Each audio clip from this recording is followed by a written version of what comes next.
Hi tappers, we are on our last point in our Acupoint series. Now, if you have no idea what I'm talking about, what I do is I go in depth on the points that we use in EFT from an acupuncture perspective. If you want to see the whole series, click on the first video here. Our last point is on spleen meridian, spleen 21 to be exact. It's the end of spleen meridian. The spleen meridian as a whole has a lot of calming and healing aspects to it. I highly recommend looking into it further. But the point that we're talking about today, not so much. As you can see, the spleen meridian goes from the bottom of the foot, the full length of the body, and ends on the chest. Here's a close-up picture with the ribs included, so you can see where spleen 21 is. What I want to highlight about this point is that often it feels like one of the hardest to find and feel secure that you're actually tapping on it. I'm going to give you a few pointers for that today. It is in the space of the 7th rib. Now, even if you go and you look up diagrams and skeletons online,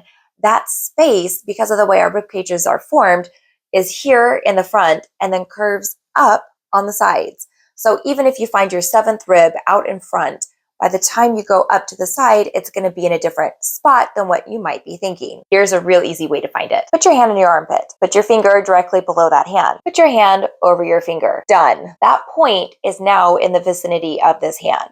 And you can do it on one side. You can do it on both sides. You can try to do it same side. That's a little more awkward. And you've got a lot less room to apply pressure to that spot, but you still can. As far as the basic use in acupuncture terms, it regulates circulation in the chest. Let's recap. Some of the points were not in the places where we thought they were going to be. Let's refresh our memories with that.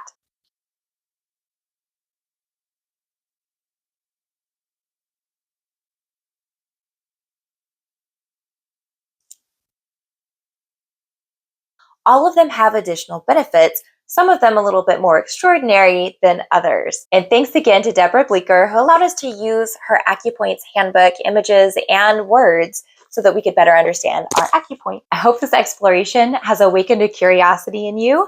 Next week, we'll be on to something new. Thanks for joining me on this journey. See you soon.